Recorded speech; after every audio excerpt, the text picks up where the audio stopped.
근대 철학의 거대한 흐름을 그야말로 단번에 뒤바꾸려고 했던 한 철학자가 있었습니다. 그의 이름은 프리드리히 빌레헬무 요제프 폰 쉘링. 오늘부터 우리는 그의 가장 야심찬 시도가 담긴 책, 바로 이 긍정 철학의 정초를 통해서 그의 혁명적인 사유를 함께 따라가 보려고 합니다. 이 책은요, 그냥 어려운 철학서 한 권이 아니에요.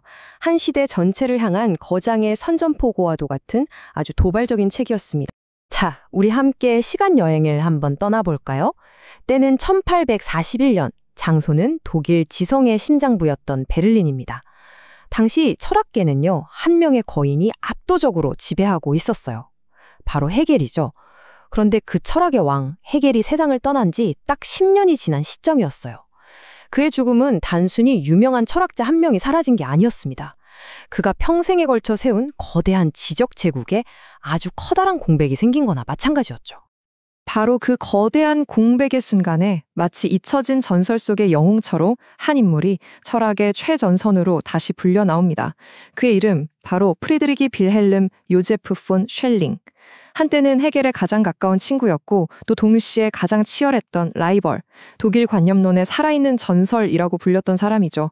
모두가 이제 그의 시대는 끝났다고 생각했는데 수십 년의 긴 침묵을 깨고 그가 돌아온 겁니다. 셀링이 베를린 대학 강단에 다시 선다는 소식은요, 그냥 원로 교수가 복귀했구나 하는 수준의 일이 아니었어요. 이건 그야말로 헤겔의 유령, 즉 헤겔 철학이 완벽하게 지배하고 있던 세상에 대한 정면 도전이었고요.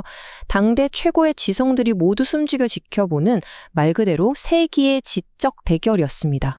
나는 이 기회가 야기할 싸움을 고대했다. 이 한 문장에서 당시의 그 팽팽한 긴장감이 그대로 전해지지 않나요? 셜링의 강연은 단순한 강의가 아니었던 거죠. 철학의 미래를 걸고 벌이는 거대한 싸움, 바로 그것이었습니다. 사람들은 이 대결을 통해서 철학이 드디어 한 단계 더 나아갈 거라고 기대했어요. 이건 정말 철학사에서 보기 드문 순간이거든요. 한 위대한 철학자가 자기가 평생 쌓아 올린 시스템의 한계를 스스로 인정하고 그 너머를 보려고 하는 바로 그 순간이었으니까요. 사실 셸링의 이런 문제의식은 아주 오래전부터 시작된 거였어요. 그는 모든 것을 무쇠 같은 필연성이라는 틀 아래 가둬버리는 철학을 굉장히 경계했습니다. 왜 그랬을까요? 그런 철학이 결국 우리를 데려가는 곳은 완전하고 철저한 권태, 즉 지루한 뿐이라고 봤기 때문이에요.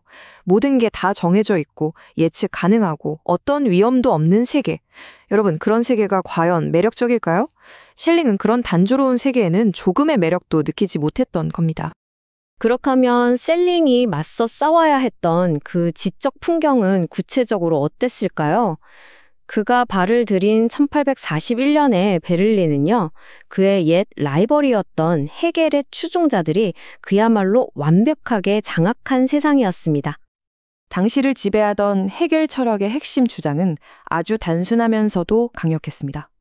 이 세상에 존재하는 모든 것은 인간의 이성으로 완벽하게 설명이 가능하다. 이거 마치 세상의 모든 문을 열 수 있는 마스터키가 딱 하나 있다고 주장하는 것 같지 않나요? 헤겔은 자신의 철학이 바로 그 마스터키고 다른 모든 열쇠는 다 가짜라고 확신했어요. 정말 엄청난 자신감이었죠. 헤겔의 추종자들, 이른바 청년 헤겔파라고 불렸던 사람들의 충성심은요, 거의 종교적인 광신에 가까울 정도였어요. 훗날 마르크스의 평생 동지가 되는 젊은 엥겔스가 당시에 이런 말을 남겼습니다. 우리의 임무는 위대한 스승의 무덤을 모욕으로부터 지키는 것이다. 이 말에서 그들의 그 열렬하고 전투적인 태도가 느껴지시죠? 그들은 스스로를 헤겔 철학의 수호기사쯤으로 여겼던 겁니다. 그런데 바로 여기서 정말 기묘한 아이러니가 펼쳐집니다.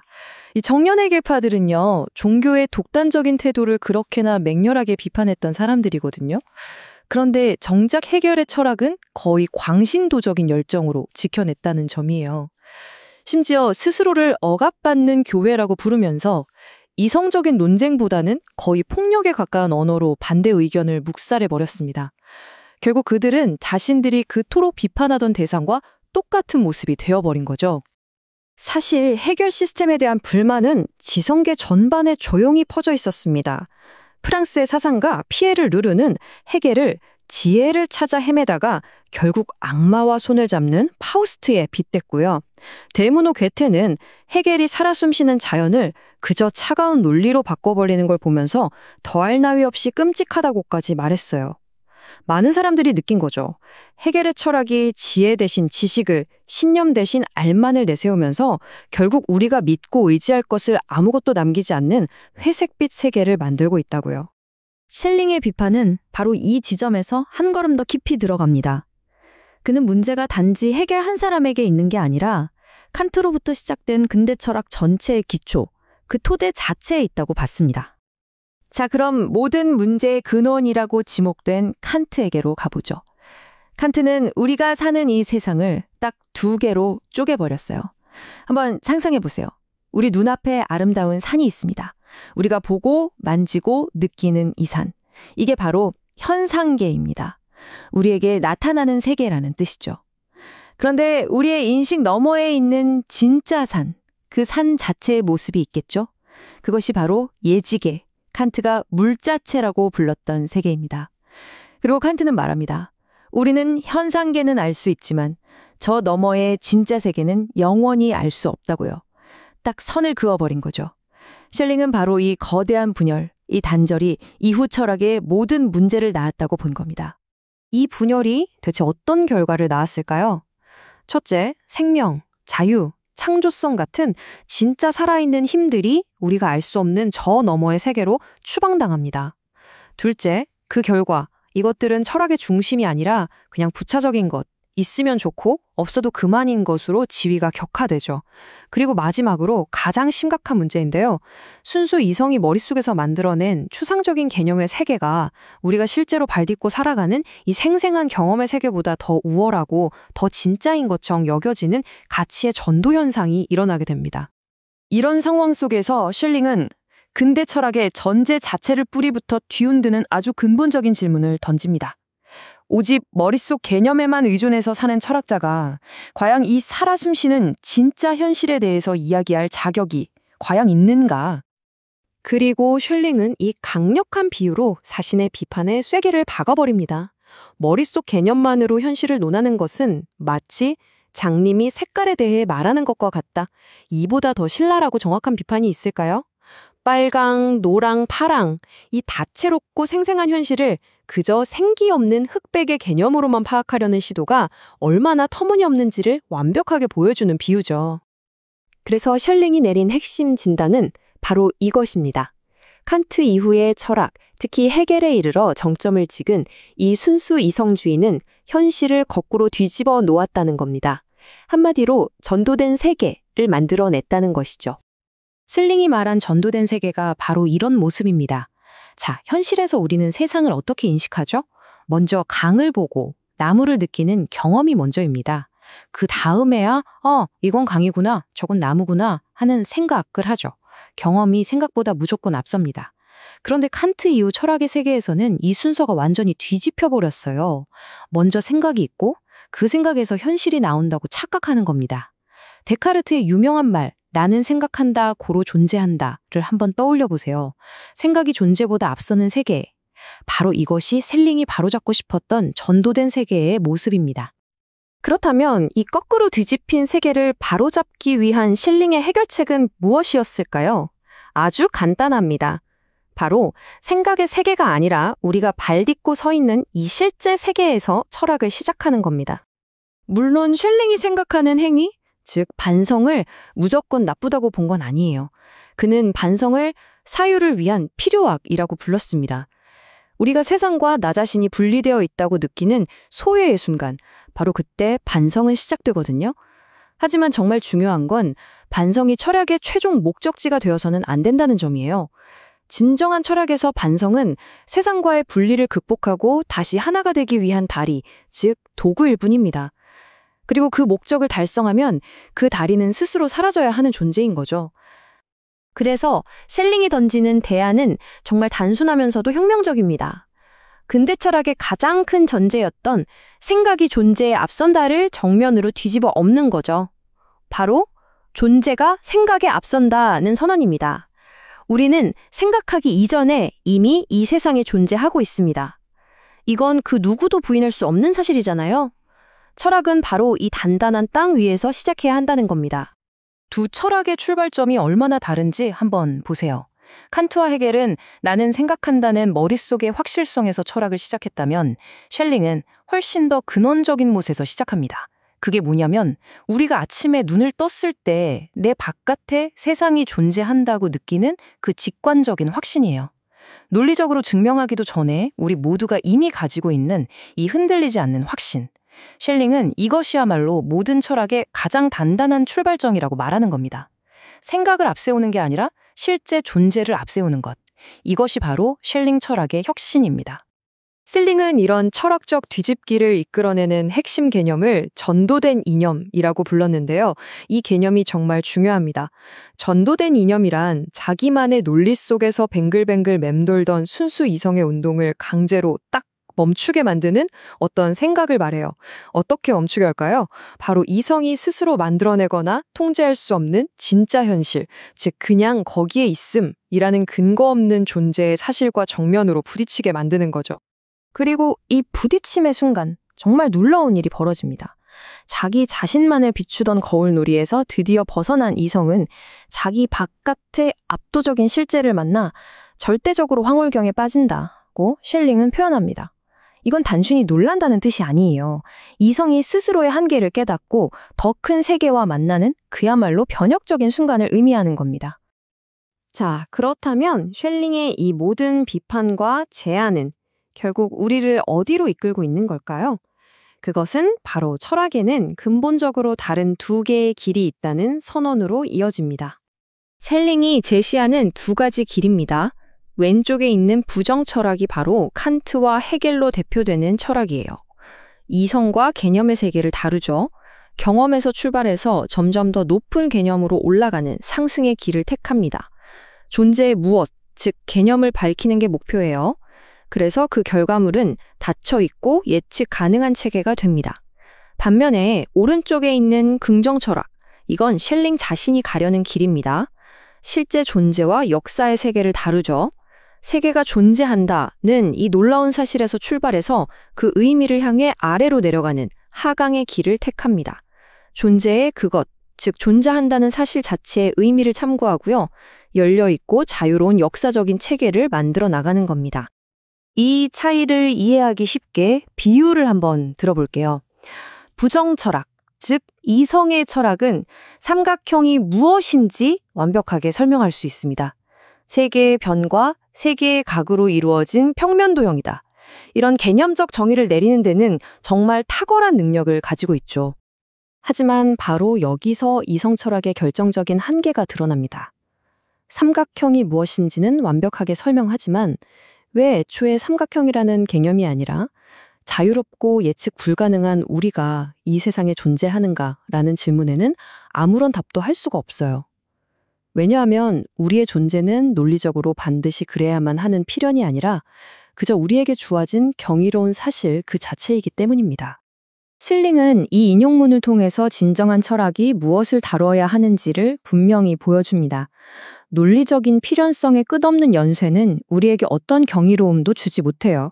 우리를 진짜 경탄하게 하고 깊이 사유하게 만드는 것은 바로 자유롭고 예측 불가능한 의지의 행위, 즉 역사 속에서 벌어지는 수많은 사건들입니다.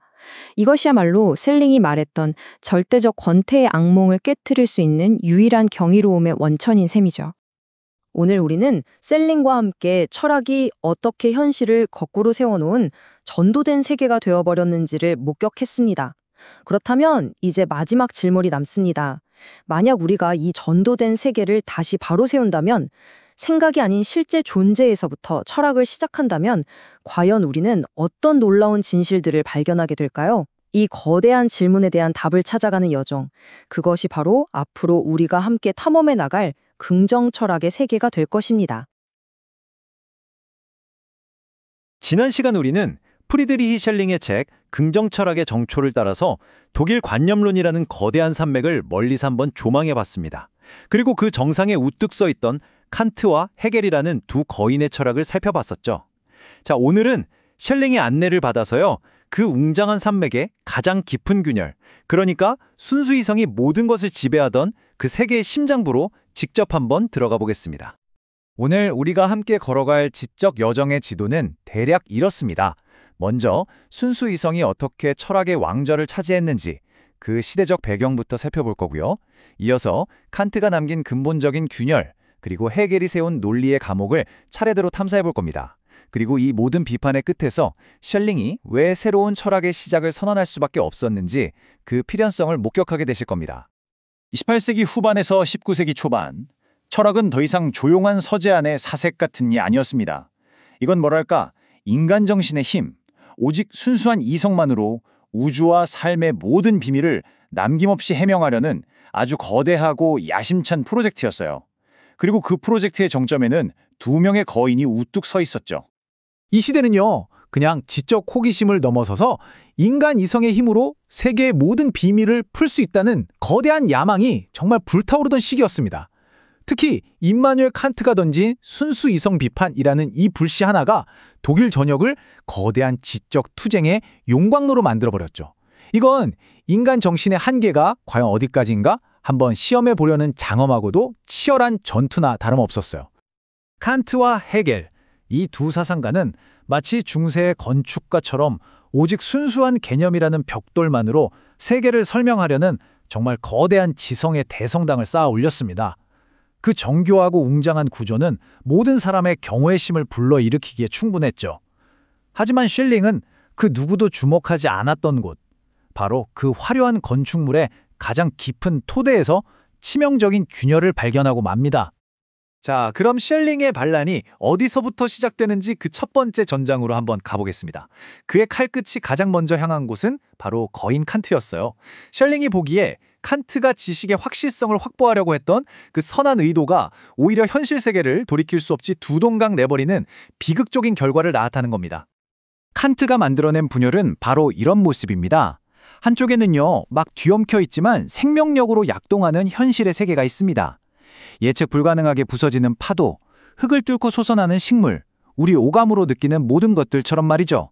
다른 한쪽에는 아주 질서정연하고 명료하지만 차가운 그런 순수 사유의 세계가 있습니다. 삼각형이나 원처럼 완벽한 기하학적 도형의 영역 같은 거죠.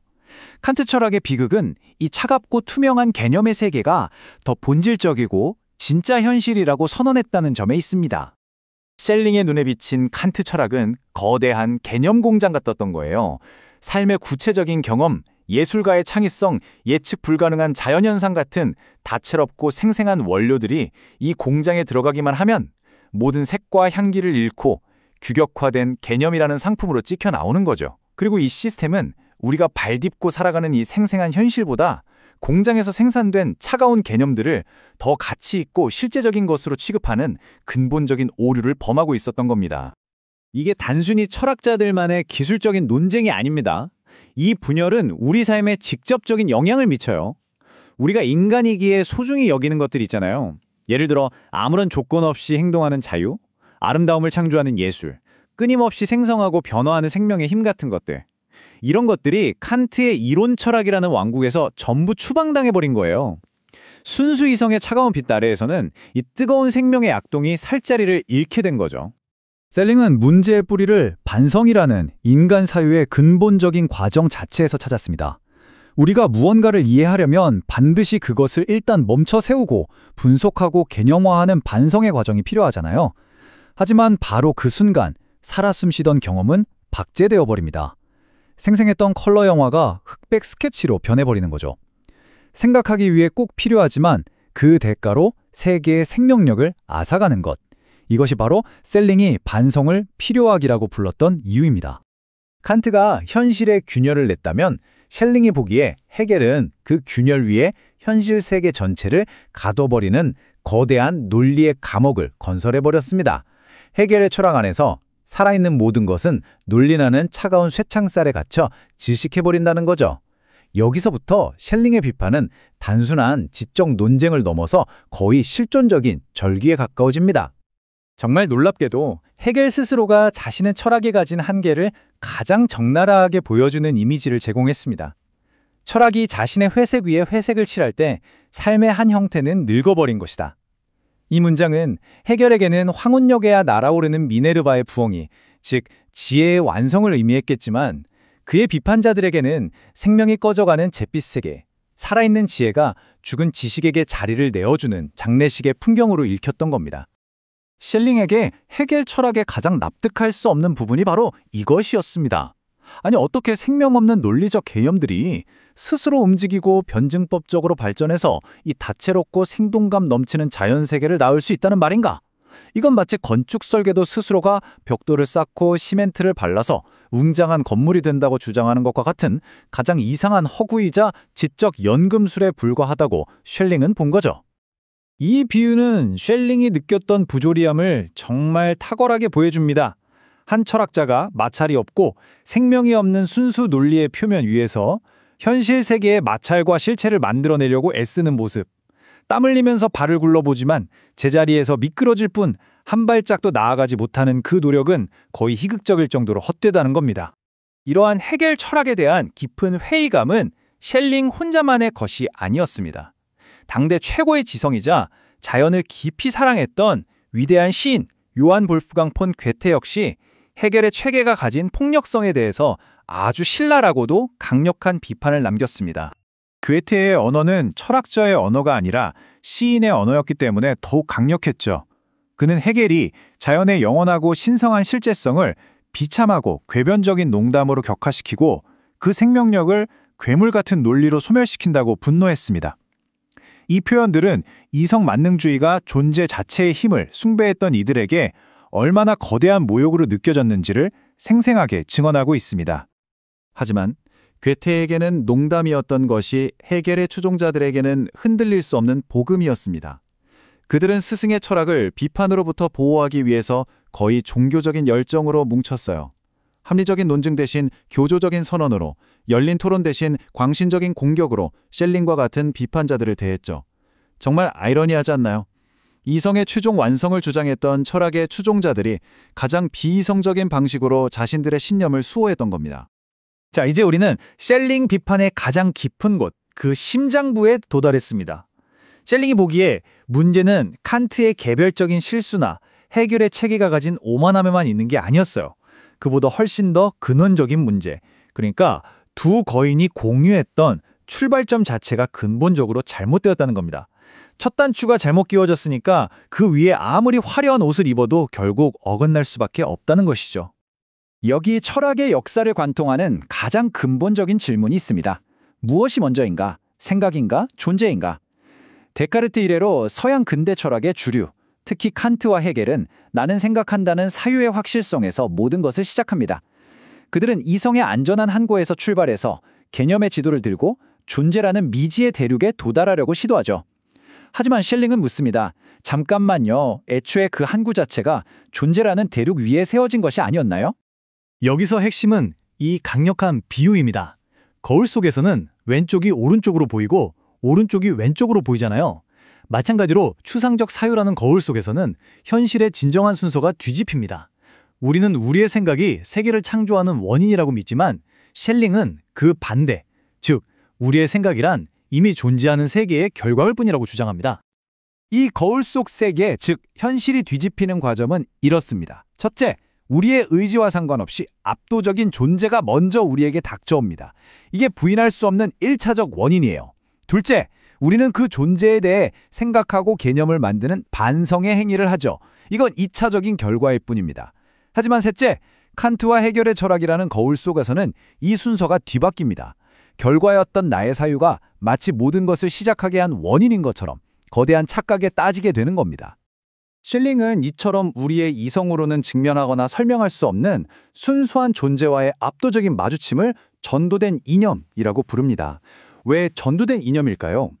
일반적인 이념이나 개념이 우리 사유를 앞으로 나아가게 하고 더 많은 생각을 낳는 것과 반대로 이 이념은 우리 사유를 그 자리에서 멈춰 세우기 때문입니다.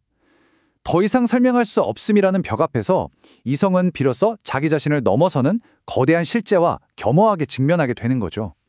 이것은 철학사에서 가장 급진적인 개념 중 하나입니다. 여기서 탈자는 무슨 신비로운 종교적 황홀경이라기보다는 말 그대로 밖으로 서다라는 의미예요.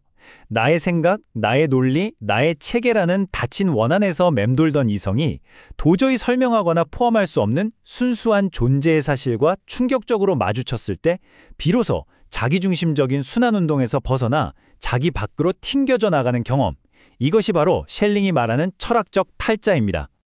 자, 이제 우리는 셸링이 구축한 비판의 끝에 서서 그가 무너뜨린 거대한 이성의 대성당이 남긴 폐허를 바라보고 있습니다. 이 모든 파괴의 목적은 무엇이었을까요? 셸링은 과거의 철학이 도달한 막다른 길과 그것이 만들어낸 지적인 공허를 우리에게 남김없이 보여줍니다. 그리고 바로 그 폐허 위에서 새로운 철학의 싹이 돋아날 수 있는 토대를 마련하고자 했던 겁니다. 셸링에게 모든 것이 설명되고 예측 가능한 완벽하게 완성된 사유체계는 지식의 천국이 아니라 절대적 권태라는 악몽에 불과합니다. 질문도, 놀라움도, 새로운 생성도 없는 모든 것이 멈춰버린 지옥이죠. 그렇다면 이 생각의 감옥을 부수는 힘은 어디에 있을까요?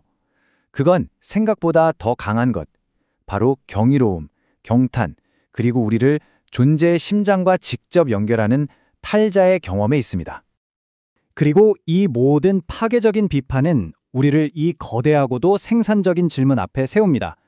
만약 철학이 개념에서 나는 생각한다는 이성의 오만에서 시작할 수 없다면, 그렇다면 철학의 진정한 출발점은 과연 무엇이어야 하는가? 우리는 이성에서 출발했던 철학들의 장엄한 실패를 목격했습니다. 이것은 이제 새로운 길, 즉 사유의 그림자가 아닌 부인할 수 없이 약동하는 존재 그 자체의 눈부신 빛에서 시작하는 철학, 셸링이 긍정 철학이라 부를 새로운 여정의 필요성을 절실하게 증명하고 있습니다. 오늘 우리가 함께 살펴볼 이 책은요, 프리드리히 빌레름 요제프 폰 슐링이라는 철학자의 후기 사상을 다루고 있습니다. 그런데 이건 그냥 한 철학자의 생각을 알아보는 걸 넘어서요, 독일 관념론이라는 거대한 산맥의 근간을 뒤흔들고 이성으로 모든 것을 설명하려는 철학의 기본 전제 자체에 정면으로 도전하는 아주 지적인 모험이라고 할 수 있습니다. 자, 이 유명한 문장, 바로 해결의 말인데요. 셸링이 왜 그렇게 다른 길을 가려고 했는지 이해하려면 먼저 이 문장의 의미를 곱씹어봐야 합니다. 회색 위에 회색을 덧칠한다. 이게 무슨 뜻일까요? 이미 삶의 생생한 색깔은 다 바래버리고 늙어버린 현실, 즉 회색이 된 현실을 철학이라는 개념의 물감으로 또 한 번 덧칠한다는 거예요. 생명력은 사라지고 뼈대만 남은 세계를 이성으로 분석하고 정리하는 작업인 거죠. 지혜의 여신 미네르바의 부엉이가 왜 해가 다 지고 나서야 날갯짓을 할까요? 모든 사건이 다 끝나고 역사의 하루가 저문 뒤에야 아, 그건 이런 의미였구나 하고 정리할 수 있다는 뜻입니다. 해결의 철학은 이렇게 이미 완성된 과거를 되돌아보고 그 모든 과정을 필연적인 논리로 재구성하는 데에는 정말이지 탁월했어요. 하지만 바로 그 점 때문에 지금 이 순간에 살아있는 현재, 그리고 우리가 아직 알 수 없는 미래가 비집고 들어갈 틈이 전혀 없었습니다. 말하자면 역동적인 삶 자체보다는 잘 짜인 체계의 정적인 아름다움을 추구하는, 과거를 멋지게 박제하는 철학이었던 셈이죠. 그래서 셸링의 이 놀라운 사유를 따라가기 위해 우리는 먼저 헤겔이 완성한 이 회색 세계가 어떤 곳이었는지 살펴보고 그 세계를 만들어낸 거울 속의 이성이 무엇인지 파헤칠 겁니다. 그리고 마침내 적극 철학이 어떻게 탄생하는지, 그것이 어떻게 미래를 향한 사유를 열어주는지, 마지막으로 이 모든 것이 왜 경이와 실존의 철학으로 귀결되는지 차근차근 이야기해보겠습니다. 네, 그럼 첫 번째 이야기부터 시작해보죠. 셸링이 그토록 넘어서고 싶었던 지적 풍경, 그러니까 해겔의 거대한 철학 체계가 지배하던 세계는 과연 어떤 모습이었을까요? 셸링이 보기에 해겔의 철학에 그린 세계는 생명력과 우연성이 거세된 곳이었어요. 모든 것이 무쇠 같은 필연성의 법칙이라는 말 아래 설명되었거든요. 이게 뭐냐면 역사에서 일어난 모든 일들, 우리의 모든 선택들이 사실은 처음부터 그렇게 될 수밖에 없었다고, 마치 거대한 톱니바퀴의 일부처럼 필연적으로 정해져 있었다고 설명하는 태도예요. 이 안에서 역사는 사실상 정해진 각본을 따라가는 연극에 불과하고 우리의 삶은 어떤 새로움이나 위험도 없이 예측 가능한 길을 걷는 단조로운 여행이 되어버리죠. 자, 그럼 그 끝에 남는 감정은 뭘까요? 셸링은 아주 단호하게 말합니다. 바로 권태라고요. 모든 것이 설명되고 모든 것이 예측될 때 우리는 더 이상 놀라워하지도 경이로워하지도 자유로운 선택 앞에서 긴장하지도 않게 되니까요. 남는 건 그저 지독한 지루함 뿐이라는 거죠. 이런 생각은 셸링만 한 게 아니었어요. 당대의 위대한 문호, 괴테조차 헤겔의 철학이 끔찍한 지적 폭력이라고 느꼈습니다. 생각해보세요. 시인인 괴테에게 자연이란 살아 숨쉬고 예측 불가능한 아름다움을 뿜어내는 신비 그 자체였을 겁니다. 그런데 헤겔은 이 모든 생동하는 자연을 절대 정신이라는 거대한 논리가 자기를 펼쳐나가는 과정의 한 단계로, 즉 하나의 개념으로 축소시켜 버리려고 했어요. 이건 마치 눈앞에 펼쳐진 장엄한 롤을 보면서 그 아름다움에 감탄하는 대신 그걸 분광기로 분석해서 파장 데이터로 바꿔버리는 것과 같아요.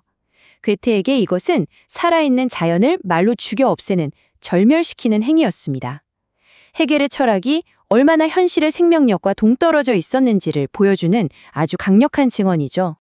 그래서 헤겔 체계에 대한 비판은 정말 날카롭고 생생했습니다. 사람들은 헤겔의 그 완전한 삶을 향한 욕망이 마치 악마에게 영혼을 팔아서라도 모든 지식을 얻으려 했던 파우스트의 거래와 같다고 봤어요. 또 순수한 논리만으로 이 생동하는 자연을 설명하려는 시도는 마치 미끄러운 얼음 위를 달리는 주자처럼 아슬아슬하고 우스꽝스럽게 보였죠. 심지어 그의 추종자들은 거의 종교적인 열정으로 스승의 이론을 절대진리처럼 지키면서 어떤 비판도 용납하지 않았습니다. 결국 이 모든 것은 뭘 의미할까요? 지혜나 믿음, 경이로움 같은 것들은 전부 사라지고 차갑고 생명력 없는 지식만이 승리한 단조로운 회색빛 철학. 그게 바로 셸링이 본 헤겔의 세계였습니다. 그렇다면 이렇게 모든 것을 설명하려 들면서도 역설적으로 모든 것을 질식시키는 이성은 도대체 어디서부터 온 걸까요? 그 뿌리를 찾아가려면 이 모든 논의의 장을 열었던 철학자, 바로 이마누엘 칸트에게로 거슬러 올라가야 합니다. 칸트는 정말 명쾌한 해결책을 제시했죠. 바로 세계를 둘로 나누는 것이었습니다. 우리가 감각으로 경험하고 과학 법칙으로 설명할 수 있는 현상계, 그리고 우리의 경험 너머에 있어서 알 수는 없지만 그렇다고 믿어야만 하는 예지계로요. 그는 인간의 자유나 도덕 같은 소중한 가치들이 과학의 무자비한 인과 법칙에 훼손되지 않도록 그것들을 예지계라는 안전한 근고에 보관했어요. 아주 기발한 생각이었죠. 하지만 그 대가로 우리가 실제로 발딛고 살아가는 이 현상계는 어떻게 됐을까요? 그곳은 오직 차가운 이성과 필연성의 법칙만이 지배하는 소극 철학의 영토가 되어버렸습니다. 두 세계는 서로 만날 수 없는 섬이 된 거죠. 셸링은 이 모든 문제의 근원이 바로 반성이라는 우리 정신의 작용 그 자체에 있다고 봤습니다. 반성이 뭐냐면 우리가 한 걸음 뒤로 물러나서 세계를 분석하고 파악하려는 행위를 말해요. 자, 한번 상상해 보세요. 유유히 흐르는 강물이 있습니다. 그 흐름을 연구하기 위해 우리가 컵으로 물을 한 컵 딱 뜨는 순간 어떻게 되죠? 컵 속의 물은 더 이상 흐르지 않아요. 강 전체의 생명력은 사라지고 그냥 고인물이 될 뿐이죠. 셸링이 말하는 반성이 바로 이 컵으로 물을 뜨는 행위와 같습니다. 그 순간 나와 세계 사이에는 분리가 일어나고 간극이 생겨납니다. 이 책에서 소외라고 번역된 엔츠와이용이라는 단어가 바로 이 상태를 말하는 거예요. 이 분열이야말로 이성이 현실로부터 멀어지는 모든 비극의 시작점이었던 겁니다. 바로 여기에서 셸링의 정말 번뜩이는 통찰이 나옵니다. 그는 이런 질문을 던져요. 혹시 이성이 자기 자신을 들여다보면서 보고 있는 그 세계가 진짜 세계가 아니라 거울에 비친 상은 아닐까? 하고 말이죠. 거울에 비친 모습은 완벽해 보이지만 실제로는 좌우가 뒤바뀌어 있잖아요. 어쩌면 이성이 보고 있는 그 완벽하게 논리적인 세계도 실제 현실을 거꾸로 비춘 이미지에 불과한 건 아닐까요? 이 슬라이드가 그 착각을 정확히 보여줍니다. 거울을 보면 내 왼손이 오른손처럼 보이잖아요. 완벽한 이미지이지만 근본적으로 뒤집혀 있죠. 셸링은 이성의 반성 안에서 똑같은 일이 일어난다고 말합니다. 이성은 자기가 만들어낸 논리적인 개념, 즉 그림이 실제 세계, 즉 나무를 만들어내는 원인이라고 착각해요. 하지만 진실은 그 정반대라는 거죠. 먼저 압도적인 현실로서 나무가 존재하고 그게 원인이 되어서 우리 머릿속에 나무라는 개념, 즉 결과가 생겨나는 겁니다. 해겔 같은 철학은 이 순서를 완전히 뒤집어서 이성이 세계를 창조한다고 믿는 나르시시즘에 빠져 있었던 셈입니다. 그럼 이 거울의 방에서 어떻게 탈출할 수 있을까요? 셸링이 제시하는 열쇠가 바로 전도된 이념이라는 겁니다. 이건 우리가 머릿속에서 만들어내는 생각이 아니에요. 바깥 세계로부터 충격처럼 우리에게 닥쳐오는 생각이죠. 예를 들어 왜 아무것도 없지 않고 무언가가 존재하는가 같은 질문이요. 이런 질문은 이성의 논리체계 안에서는 절대 답을 찾을 수 없어요. 그냥 존재한다는 압도적인 사실 그 자체를 마주하게 할 뿐이죠. 이 전도된 이념은 이성을 자기 생각이라는 거울 밖으로 강제로 밀어내서 거울 너머에 진짜 세계가 있다는 사실을 인정하게 만드는 강력한 힘입니다. 그리고 이성과 현실의 마주침은 그냥 논리적인 과정이 아니에요. 이건 거의 충격에 가까운 황홀한 순간입니다. 평생 거울 속 자기 모습만 보고 살던 사람이 갑자기 창문을 열고 드넓은 바깥 세상을 처음 본 것과 같은 충격이죠. 셸링은 이 순간 이성이 절대적으로 황홀경에 빠진다고 표현합니다. 여기서 황홀경, 즉 엑스타시라는 단어가 중요한데요. 이건 단순히 기분이 좋다는 뜻이 아니에요. 어원적으로 밖으로 서다, 엑스타시스라는 뜻입니다. 말 그대로 이성이 자기 자신이라는 좁은 감옥 밖으로 나와 서게 되는 순간인 거죠. 자기중심적인 맴돌이에서 벗어나 비로소 자기와 무관하게 존재하는 세계를 인정하게 되는 위대한 해방의 순간입니다. 바로 이 이성의 황홀한 해방, 이것이 바로 셸링이 적극 철학이라고 부르는 것의 탄생 순간입니다. 자, 그럼 이 새로운 출발점에서 어떤 새로운 사유 방식이 세워지는지 함께 들어가 보시죠. 이 표가 두 철학의 차이를 정말 명확하게 보여주는데요. 기존의 칸트나 헤겔 철학을 셸링은 소극 철학이라고 불렀어요. 이건 이성 안에서 출발해서 경험하기 전에 사물의 본질, 즉 무엇인지를 따지는 선념적 학문입니다. 반면에 셸링의 적극 철학은 경험에서 출발해요. 그것이 있다는 부정할 수 없는 실존의 사실로부터 시작하는 후험적 학문이죠. 가장 중요한 차이는 맨 마지막 줄에 있어요. 소극 철학은 인간의 이성이라는 땅에서부터 출발해서 보편적인 원리라는 하늘로 올라가려는 상승하는 철학입니다. 반면 적극 철학은 방향을 완전히 뒤집어요. 실존이라는 압도적인 하늘의 사실로부터 출발해서 땅의 현실 세계를 이해하기 위해 아래로 내려오는 하강하는 철학인 셈입니다. 출발점과 방향이 180도 다른 거죠. 셸링은 자기가 시작한 이 작업이 한 사람의 힘으로 한 시대 안에 끝날 수 없는 거대한 과업이라는 걸 너무나 잘 알고 있었어요. 그래서 자신의 철학을 이 웅장한 고딕 대성당에 비유합니다. 정말 아름다운 비유죠.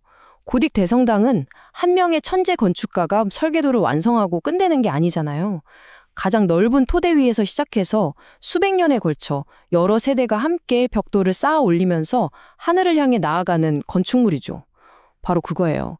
셸링의 철학은 해결처럼 완결된 닫힌 체계가 아니라 앞으로 올 미래 세대들이 계속해서 참여하고 이어나가야 할 개방적인 프로젝트라는 겁니다. 좋습니다. 그럼이 이 적극 철학이 우리 앞에 열어 보이는 세계는 대체 어떤 모습일까요? 그건 마치 톱니바퀴처럼 모든 것이 정해져 있던 결정론적 우주와는 완전히 다른 새로운 풍경입니다. 이건 마치 이성의 여정과도 같아요. 1단계, 먼저 자기 생각만 비추던 거울의 방에서 탈출합니다. 그리고 2단계, 문을 열고 바깥으로 나가죠. 그곳은 더 이상 안전한 관찰실이 아니에요. 선택과 자유, 그리고 그로 인한 진짜 변화와 위험이 도사리고 있는 들판입니다. 마지막 3단계, 철학 자체가 변합니다. 더 이상 모든 답이 적힌 완결된 책이 아니라 아직 쓰여지지 않은 미래의 예측 불가능한 사건들을 계속해서 품을 수 있는 진정으로 살아있는 역사적인 철학이 되는 거죠. 여기서 자유에 대한 생각이 완전히 달라집니다. 소극 철학에서 말하는 자유는요, 그냥 머릿속 개념이에요. 논리적으로 가능하다 정도의 의미죠. 안전한 자유예요. 하지만 적극 철학에서 말하는 자유는 진짜입니다. 그리고 진짜 자유는 언제나 위험을 동반하죠. 결과를 알 수 없는 선택을 하고 그 선택에 책임을 지고 이전에 없던 새로운 무언가를 창조해내는 능력. 이건 논리가 시켜서 하는 게 아니라 오직 나의 의지로만 가능한 실제적이고 창조적인 힘으로서의 자유입니다. 그리고 이 문장에서 셸링은 우리에게 정말 멋진 역할을 부여합니다. 우리가 바로 역사의 공동 시인이라는 거예요. 한번 생각해 보세요. 우리는 신이나 절대정신이 미리 써놓은 대본을 읽는 배우가 아니라는 겁니다. 우리는 이 우주적인 드라마를 함께 써내려가는 작가들이라는 거죠. 우리가 연기할 역할을 우리 스스로 발명하면서 역사의 새로운 페이지를 창조해 나가는 존재. 우리의 자유로운 행동 하나하나가 아직 쓰여지지 않은 미래라는 시의 한 구절이 되는 겁니다. 이 모든 이야기는 결국 우리를 쉘링 철학의 가장 깊은 곳, 그의 모든 사상의 감정적이고 실존적인 심장부로 이끌게 됩니다. 쉘링에 따르면 진짜 철학은 깔끔한 논리적 문제에서 시작하는 게 아니에요. 아주 강렬한 감정, 즉 파토스에서 시작합니다. 그리고 그 감정의 핵심은 바로 경이감입니다. 이건 고대 그리스의 플라톤도 했던 말이죠. 철학은 타우마제인, 즉 세계가 존재한다는 그 사실 자체에 대한 압도적인 놀라움에서 시작한다고요. 바로 그겁니다. 우리의 이성적인 평온함을 깨트려버리는 그 충격적인 놀라움, 그것이야말로 우리를 실존의 현실과 직접 연결해주는 철학의 진정한 출발점이라는 거죠. 바로 이 지점에서 왜 순수 이성의 세계가 결국 권태의 세계일 수밖에 없는지가 명확해집니다. 모든 것이 필연적이고 예측 가능하다면 거기엔 놀라움이 들어설 자리가 없잖아요. 마치 스포일러를 다 알고 보는 영화처럼요. 쉴 새 없이 돌아가는 이성의 톱니바퀴를 잠시 멈추게 하고 그 틈을 통해 자기 자신 너머의 세계를 보게 만드는 힘은 오직 예측 불가능한 것, 자유로운 행위에서만 나옵니다. 경이감은 필연성이 아니라 자유의 자식인 셈이죠. 결국 쉘링의 철학은 우리 앞에 이 강력한 질문을 던져놓습니다. 여러분은 어떤 세계를 선택하시겠습니까? 하나는 모든 것이 설명되고 예측 가능해서 완벽하지만 어떤 새로움도 없는 차가운 확실성의 세계. 다른 하나는 이해할 수 없고 예측 불가능해서 불안하지만 바로 그 때문에 의미와 창조의 가능성으로 가득 찬 생동감 넘치는 자유의 세계. 여러분은 이 둘 중 어디에 살고 싶으신가요? 자, 이번 시간에는 쉘링 사상의 진짜 핵심으로 한번 들어가 볼까 합니다. 그가 철학사에 던졌던 그 거대한 질문, 그리고 그 해답으로 내놓은 긍정 철학이 도대체 어떻게 탄생했는지 그 치열했던 사유의 과정을 함께 따라가 보겠습니다. 쉘링이 이런 정말 인상적인 말을 남겼는데요. 이 한마디에 정말 그의 철학 전체를 꿰뚫는 그 날카로운 문제의식이 담겨 있다고 할 수 있죠. 아무리 정교하고 완벽해 보이는 논리의 성이라도 그 시선이 살아 숨쉬는 현실이라는 더 큰 그림을 보지 못한다면 대체 무슨 의미가 있겠냐는 아주 강력한 경고인 셈입니다. 아니, 그렇다면 쉘링은 왜 이렇게까지 강렬한 비판을 하게 된 걸까요? 그 이유를 제대로 알려면 시간을 좀 거슬러 올라가야 합니다. 칸트 이후 그야말로 사상의 전쟁터였던 독일 철학계의 한복판으로 말이죠. 모든 지식의 근본을 다시 묻는 그 치열한 싸움 속에서 쉘링은 기존과는 전혀 다른 철학을 위한 새로운 길을 찾아 나서기 시작했습니다. 당시 지적 분위기가 얼마나 뜨거웠을지 한번 상상해 보세요. 칸트가 순수 이성 비판으로 철학의 판도를 완전히 뒤집어 놓은 뒤에 철학자들은 그야말로 지식의 기초, 우리가 안다는 게 도대체 뭔지 그 의미 자체를 두고 한치의 양보도 없는 논쟁을 벌였습니다. 이건 그냥 조용한 서재에서 벌어지는 그런 토론 수준이 아니었어요. 사상과 존재의 근본을 파헤치려는 정말 불굴의 투쟁이었습니다. 바로 여기서 철학사 전체를 관통하는 핵심적인 질문이 던져집니다. 오직 이성의 순수한 논리만으로 이 세계를 완벽하게 설명하려는 시도, 이 순수한 합리주의가 과연 철학의 올바른 길이었을까요? 수많은 철학자들 사이에서는 오히려 이 엄격하고 차가운 논리의 길이 살아 숨쉬는 현실의 온기로부터 철학을 점점 더 멀어지게 만드는 건 아닌가 하는 이런 의심이 스물스물 피어오르기 시작한 거죠. 바로 그 회의감의 한복판에 셜링이 정면으로 맞섰어야 했던 거대한 사상적 흐름이 있었습니다. 이름하여 순수 이성의 시대. 셜링이 나중에 소극 철학이라고 부르게 될 바로 그 철학적 접근법의 속살을 한번 들여다보죠. 이 순수 합리주의라는 게요, 출발점부터가 아주 대담하고 재밌습니다.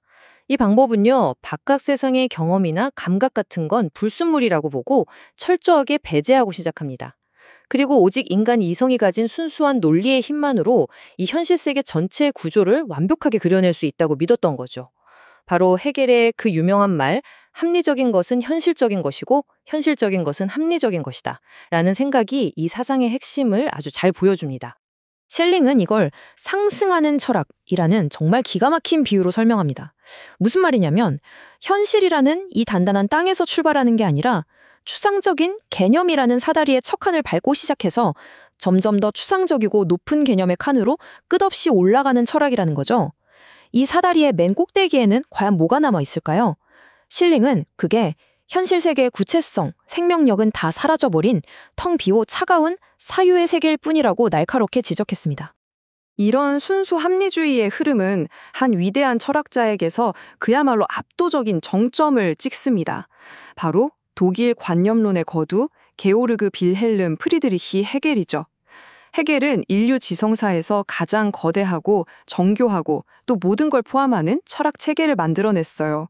그런데 말이죠. 셸링은 바로 그 눈부신 완벽함이야말로 이 철학이 가진 가장 치명적인 문제점이라고 정면으로 선언하고 나선 겁니다.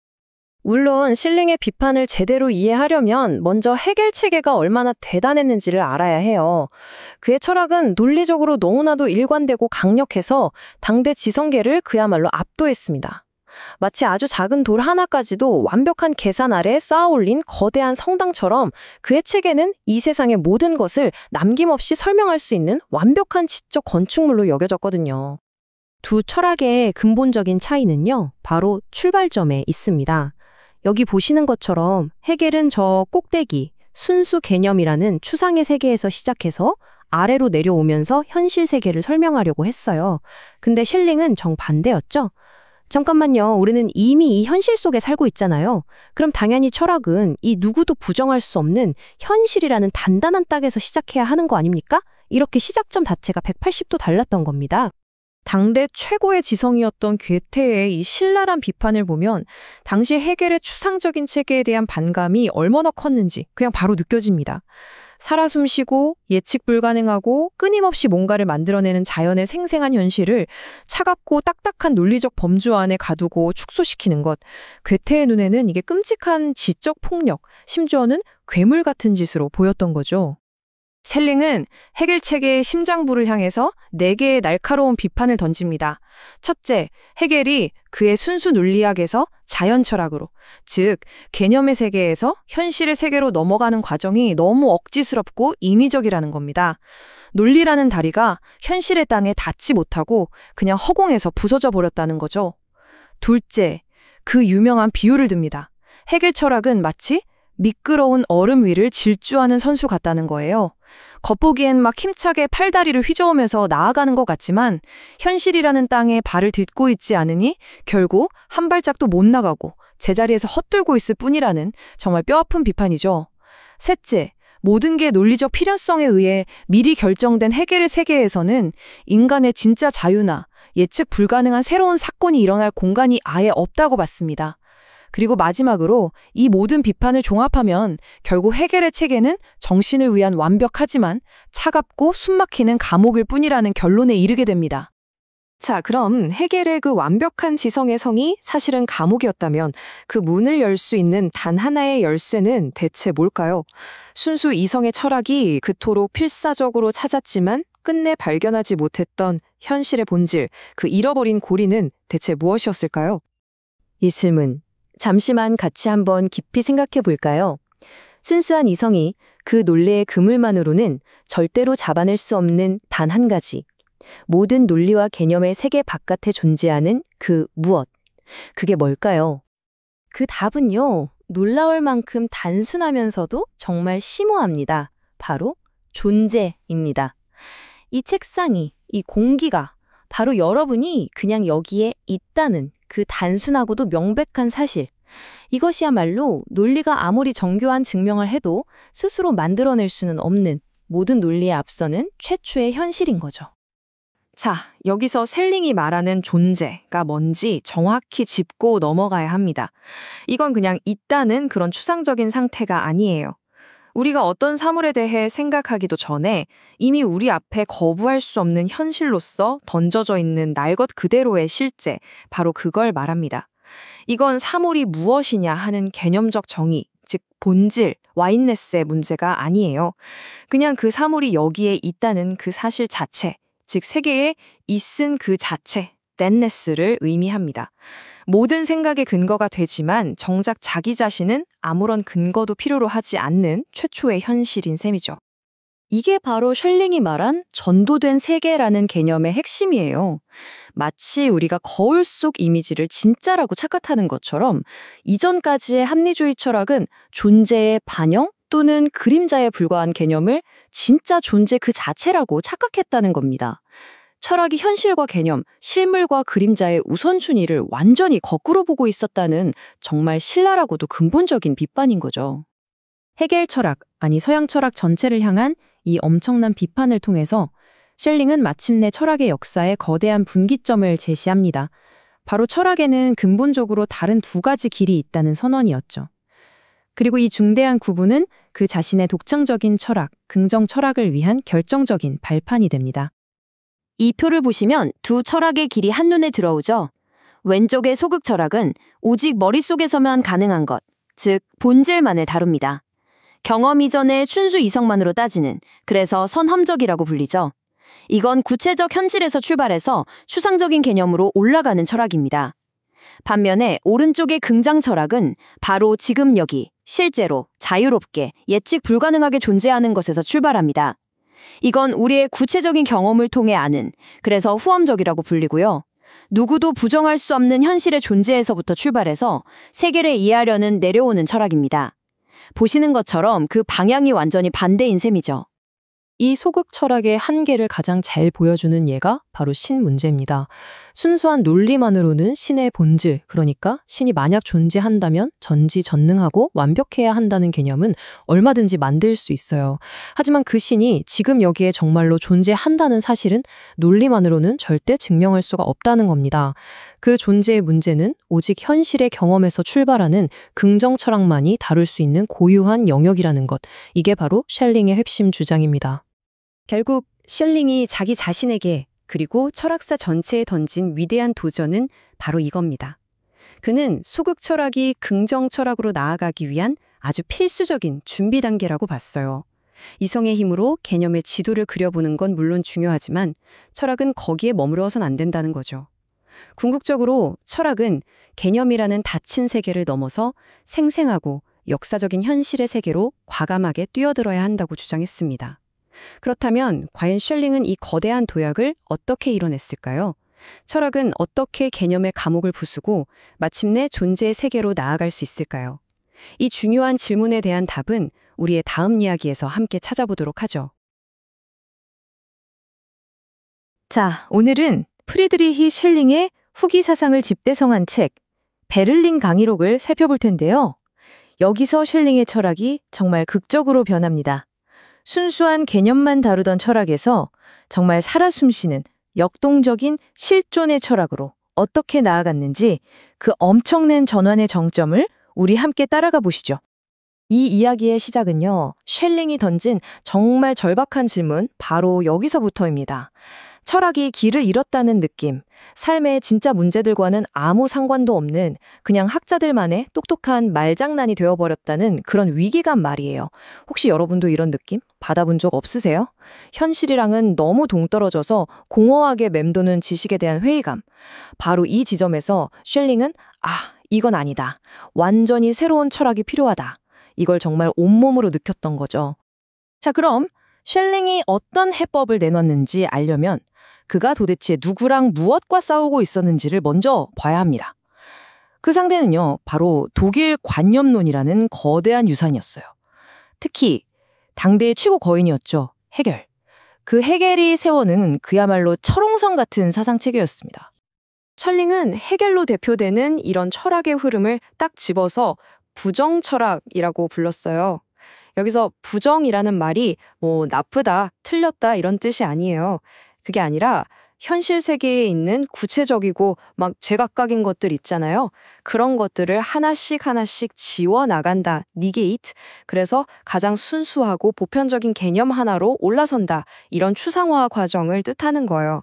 마치 조각가가 돌덩이에서 불필요한 부분을 계속 깎아내는 것처럼요. 이 지적인 여정 분명히 엄청나게 강력하긴 했지만 슐링이 보기에는요, 아주 치명적인 결함이 있었습니다. 자, 바로 이 표가 핵심입니다. 한번 보세요. 왼쪽은 해겔의 목표죠. 논리를 통해서 이 세상 모든 걸 설명하는 완벽한 시스템을 만드는 거. 멋지죠? 근데 셜링이 보기에 그 결과물은 뭐냐? 바로 오른쪽입니다. 완전하고도 극심한 권퇴, 무쇠 같은 필연성 아래 사는 세계. 그야말로 영토는 하나도 없는데 지도만 완벽하게 그려놓은 꼴이라는 거죠. 해겔이 사물이란 무엇인가? 그 본질을 파고들수록 현실은 오히려 그 설명 속에 갇혀버리는 생명력 없는 회색빛 세계가 되어버린다는 거예요. 모든 게 설명되니까 더 이상 놀라움도 자유도 없는 거죠. 정말 완전하고도 극심한 권태만 남는 겁니다. 이런 문제의식은 슐링 혼자만 느낀 게 아니었어요. 당대의 대문호였던 괴테. 그 괴테마저도요, 살아 숨쉬는 이 자연을 순수한 논리의 틀 안에 가둬버리려는 해결의 시도를 보고 끔찍한 지적 희롱이다 라고까지 말했거든요. 괴테한테 자연은 분석의 대상이 아니라 그 자체로 경이로운 실제였으니까요. 바로 여기에 부정철학의 결정적인 한계가 딱 드러납니다. 비유를 하나 들어볼게요. 부정철학은 유니콘이 뭔지 그 본질을 완벽하게 정의할 수 있어요. 이마에 뿔이 하나 달린 신성한 백마라고 말이죠. 하지만 그 어떤 대단한 논리를 가져와도 그 개념의 요새에서 단 한 발짝도 밖으로 나와서 실제로 존재하는 유니콘과 마주칠 수는 없는 거예요. 본질에 대한 설명은 완벽할지 몰라도 그게 진짜 존재하느냐는 문제 앞에서는 그냥 속수무책인 거죠. 그렇다면 말이죠. 이성이 쌓아 올린 이 완박한 요새가 막다른 길이라면 그 성벽 너머에는 대체 뭐가 있을까요? 셸링은 바로 여기서부터 아주 극적이고 모든 걸 뒤엎어버리는 하나의 마주침에 대해 이야기하기 시작합니다. 자, 바로 이 질문이 모든 것의 전환점입니다. 이성의 요새 안에서 나는 생각한다, 고로 나는 존재한다처럼 자기 자신만 계속 들여다보던 이성이 갑자기 성벽 너머에서 날아온 정체불명의 무언가에 의해 그 생각의 고리가 박살나는 순간, 이 질문은 이성의 바깥, 그러니까 진짜 세계로부터 오는 엄청난 충격을 예고하고 있는 거예요. 첼링은 이 충격을 과잉의 실제와의 만남이라고 표현합니다. 이 과잉이라는 말 정말 중요해요. 이성이 통제할 수 있는 범위를 넘어서서 그냥 넘쳐 흐르는 생생한 현실, 우리가 예측하거나 설명할 수 없이 그냥 우리 앞에 닥쳐오는 실존 그 자체를 말하는 겁니다. 이건 A는 A이다 같은 그런 논리적인 필연성이 아니에요. 그보다 훨씬 더 근원적인 거죠.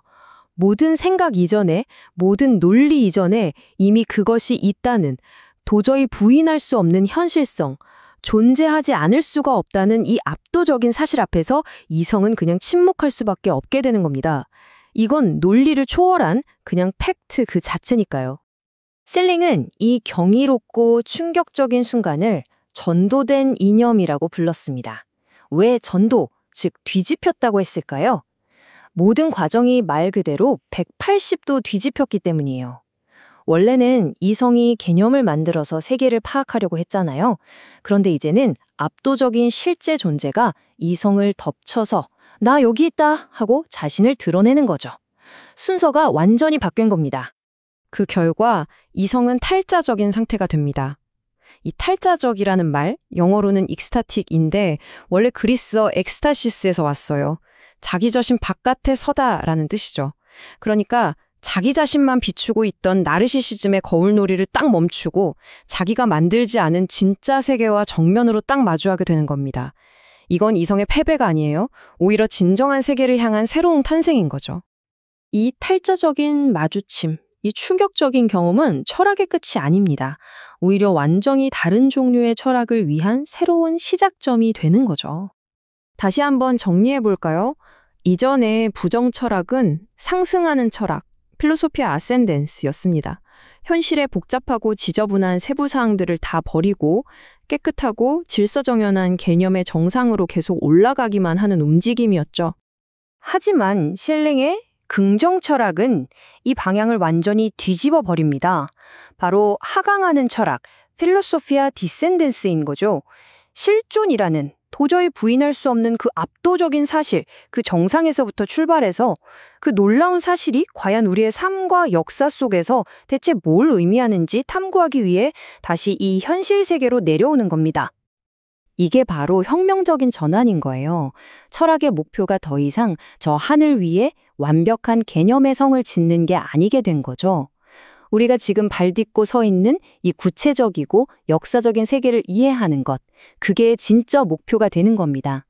철학은 이제 세계로부터의 도피가 아니라 세계로의 담대한 귀환이 됩니다.